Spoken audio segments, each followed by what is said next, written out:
Welcome to news wise. मैं हूं आरिफा नूर। नाजरीन, प्रोग्राम में आज सबसे पहले हम बात करेंगे ईरान के हवाले से। जंग जो है इस वक्त हम कह सकते हैं कि खत्ते में जारी है। ईरान पर हमले हो रहे हैं, वहां से जवाबी कार्रवाई भी हो रही है। मगर तवज्जो अगर हम कहें कि इस वक्त किस चीज़ पर है तो वो शायद जो स्ट्रेट ऑफ हुर्मुज है जिसको ईरान ने अब बंद किया हुआ है, उस हवाले से अब दुनिया की नज़रें जो हैं वो इस इशू पर लगी हुई हैं। अमेरिका ने कोशिश की मगर अभी तक वो स्ट्रेट से कोई माल बरदार या तेल बरदार कश्ती गुजारने में नाकाम रहे हैं। बल्कि एक बरतानवी अखबार से गुफ्तगू करते हुए सदर डोनाल्ड ट्रंप ने यह भी कहा कि हम ईरान से बात कर रहे हैं मगर मुझे नहीं लगता कि वो तैयार है।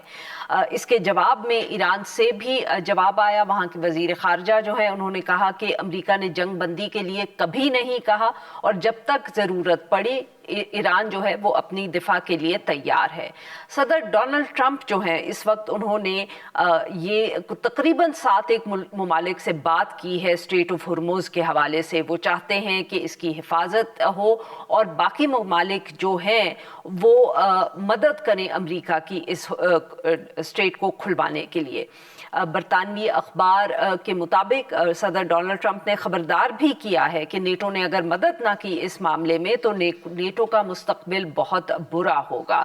इसके अलावा चीन से भी बात की है अमेरिका ने, मगर दिलचस्प बात यह है कि अभी तक खामोशी है।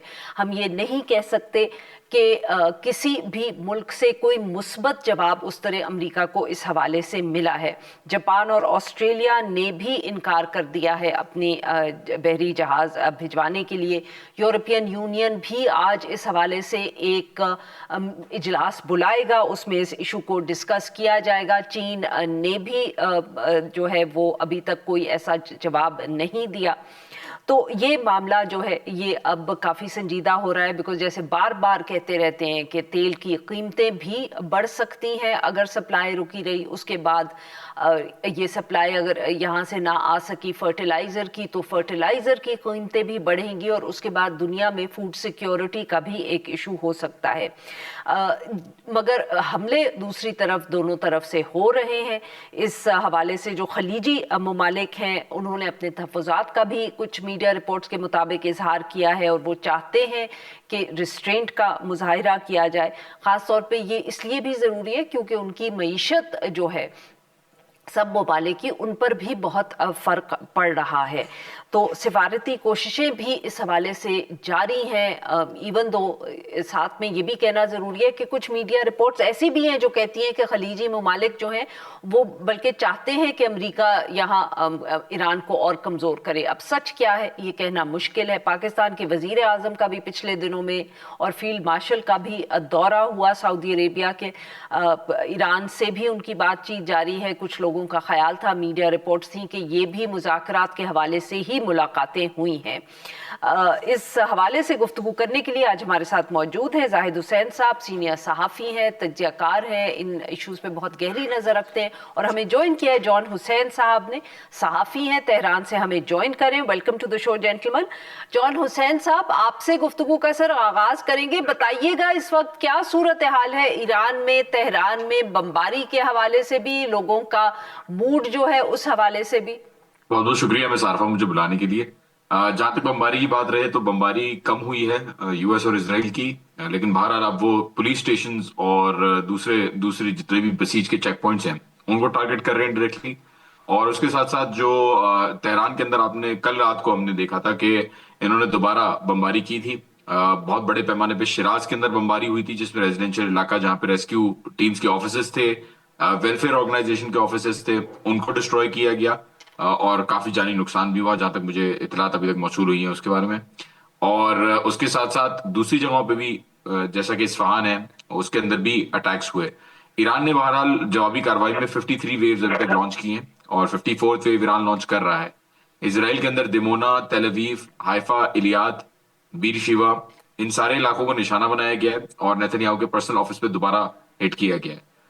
उसके अलावा आप जो एसेट्स हैं यूनाइटेड स्टेट्स के मिडिल ईस्ट के अंदर जो इंगेज थे अटैक में ईरान के खिलाफ उनको भी टारगेट किया गया। बिल्कुल सही। जी जाहिद साहब, आप अगर जॉन हुसैन साहब से कुछ पूछना चाहें तो यू आर मोस्ट वेलकम। अब फिर मैं सवाल भी आपके पास लेके आऊंगी, and I would like to ask you about यही जो इतलात आ रही हैं कुछ मीडिया रिपोर्ट्स में कि खलीजी ममालिक के हवाले से बार बार अमेरिकन मीडिया में ये रिपोर्ट्स आ रही हैं जिनमें कहा जाता है कि शायद वो भी कह रहे हैं अमेरिका को कि आप इस जंग को जारी रखें।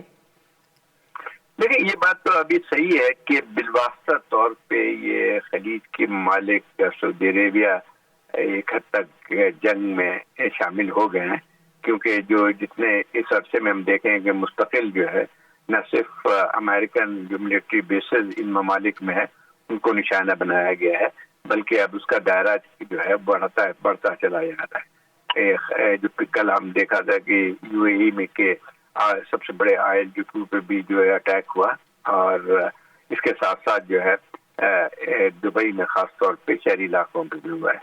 अब ये एक हद तक तो ये बात कह सकते हैं कि अगर बराह रास्त अगर शामिल नहीं हुए हैं ये कंट्री, लेकिन बराह रास्त इनका अब जंग का एक हिस्सा बन गया है। अब ये देखना ये है कि ये सूरत हाल कितने अरसे तक कायम रहती है। मैं ख्याल इनकी अरब ममालिक की ख्वाहिश तो नहीं थी कि वो किसी जंग का हिस्सा बने, लेकिन जो सूरत हाल अब बदल नजर आती है उसमें ये शायद इनके लिए मुमकिन नहीं होगी। ईरान का कहना ये है कि शुरू से ईरान ने कह दिया था कि वो इन जहाँ भी अमेरिकन बेसेस होंगे, और हमें सबको पता है कि इस वक्त तकरीबन 20 ये मिलिट्री बेसेस इलाके में अमेरिका के हैं, और जिसमें 51,000 फौजी इस वक्त हैं। कतर में बहुत बड़ा जो है उनका एयरफोर्स बेस है, बहरीन में जो है बहुत बड़ा नेवल फोर्स बेस है, और इसी तरह से तमाम इलाकों में चाहे वो ये यूएई हो या कतर हो, बहरीन हो, सऊदी अरेबिया हो, इराक हो, कुवैत हो, इन सब जगहों पे अमेरिकन फौजी वहाँ पे मौजूद है, यहाँ तक सीरिया में भी। अब मसला ये आता है कि जब जंग होती है और एक मुल्क की जारियत होती है, तो फिर उसके बाद दूसरा मुल्क जो कि जारियत के शिकार है वो तो फिर ये उनके जो भी एसेट होंगे उसको करेंगे। लेकिन अब देखना ये है कि किस तरह से अरब ममालिक अपने आप को इस पूरे तनाज़े से बचा के रखते हैं। मेरा ख्याल ये कि ऑलरेडी तनाज़े में शामिल हो चुके हैं। बिल्कुल सही।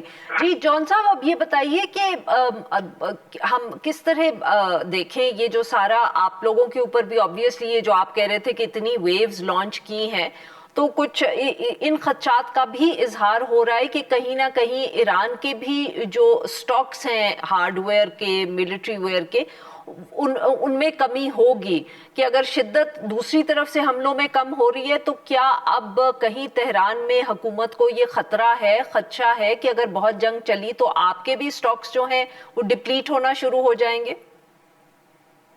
मैं सारा पहले तो मैं ये खलीजी ममालिक की बात करूं, देखिए जंग से पहले से मैंने इसको बाकायदा ट्रैक किया है अपने यूट्यूब चैनल में, मैंने डिटेल वीडियो डाली है। 28 स्ट्रैटो टैंकर्स की मूवमेंट हुई है, F-35 स्क्वाड्रन की मूवमेंट हुई है किंगडम ऑफ सऊदी अरेबिया में प्रिंस सुल्तान एयरबेस के ऊपर, कुवैत के अंदर, दुबई के अंदर, यूएई के अंदर, और अभी जो रिसेंटली अटैक हुआ है खार्क के ऊपर, वहां पे भी हमने देखा है कि उस रात को मैंने ट्विटर के ऊपर ट्वीट भी लगाया, ट्रैकिंग की है बाकायदा कि strato tankers refueller striker groups को सपोर्ट कर रहे हैं, और हिमार मिसाइल्स जो रास अल खैमा का इलाका है वहां से एक अटैक हुई है, और दुबई के पास दूसरा इलाका है वहां से अटैक हुई है। तो खलीजी ममालिक जंग में शुरू से इम्प्लाइड सपोर्ट जो है वो यूएस को देते हुए आए हैं कि वो अटैक करें, अगर नहीं भी देते हुए है तो उनके पास कोई इख्तियार नहीं है कि वो यूएस को रोक सके हो अभी तक। इसीलिए जहां से अटैक हो रहा है वहां पे अटैक कर रहा है ईरान। तुर्की के ऊपर अटैक नहीं किया, अजरबैजान के ऊपर अटैक नहीं किया, ओमान के ऊपर अटैक नहीं किया, बेसिस बहुत सारे हैं दूसरी जगहों पे भी हैं, लेकिन इन ममालिक के ऊपर अटैक नहीं किया। जहां ईरान क्लेम कर रहा है वहां वो क्लेम कर रहे हैं। जहां तक बात आती है स्टॉक पाइल्स की, और स्टॉक पाइल्स की अगर बात करें तो मिलिट्री हिसाब से, कैपेबिलिटीज के हिसाब से आई थिंक ईरान के पास स्टॉक पाइल बहुत ज्यादा मौजूद है। यहाँ पे कमांडर्स का भी बयान आया है कल, उन्होंने कहा है कि हमारे पास जो अभी तक चला रहे हैं हम मिसाइल्स, वो मिसाइल्स 10 साल से ज्यादा पुरानी है। तो अभी तक जो मिसाइल्स चल रही हैं आप देख रही हैं, नया स्टॉक पाइल तो उन्होंने बिल्कुल भी यूज नहीं किया, और मेरे ख्याल में कुछ ही मिसाइल्स हैं जो उन्होंने न्यू जनरेशन की यूज की हैं। तो बिल्कुल यहाँ पे एसेट्स को टारगेट बना रहे हैं, नो डाउट। और अमेरिका के जो एसेट्स है जो सपोर्ट कर रहे हैं, अगेन सिविलियन इलाकों की जहां तक बात आती है, सिटी बैंक की बिल्डिंग अमेरिकन वहां पे पहले इवैक्यूएशन का भी बोला और कहा, वार्निंग दी कि जाहिर है यहाँ ईरान के अंदर फॉर एग्जांपल अगर आप ऑयल फैसिलिटीज को टारगेट करेंगे तो ईरान जवाबी कार्रवाई करेगा. यहाँ पे सिपा बैंक के ऊपर पहले अटैक हुआ, फिर ईरान ने जवाबी कार्रवाई की. तो इट्स अ रिटेलिएटरी पोजीशन जो ईरान ने ली हुई है. ये अग्रेसर के तौर पे भी काम नहीं कर रहा मेरी नजर में. और सर स्ट्रेट ऑफ हॉर्मोज के ऊपर कितने आपको कोई खतरात हैं कि वो जबरदस्ती खोलने की कोशिश करेंगे? क्योंकि अभी जैसे अब मैं जाहिद साहब से भी पूछूंगी, इस वक्त तो लग रहा है कि कोई भी मुल्क दुनिया में तैयार नहीं है to help in this endeavor. Miss Arfa, if the United States with all its carriers while spending $1 trillion, अगर अमेरिका $1 खरब खर्च करके मिलिट्री के ऊपर 2 कैरियर लाके यहाँ पे खुद नहीं खुलवाने के लिए कूद रहा और अपने लोगों को भी मना कर दिया कि मैं सपोर्ट नहीं कर पाऊंगा, सॉरी टैंकर्स को बोल दिया है नेवी ने कि हम आपको सपोर्ट नहीं दे पाएंगे, तो कौन सा मुल्क जो है वो उसके ऊपर भरोसा करेगा? तो जाहिर सी बात है, वो तो उसके अपने दोस्त, डोनाल्ड ट्रंप के अपने दोस्त जो है वो पूछ रहे हैं ईरान से कि भाई परमिशन दे दें प्लीज, हम चले जाएं. तो it's a sad day for the international community. जी नाज़रीन, यहाँ पे लेते हैं हम एक छोटी सी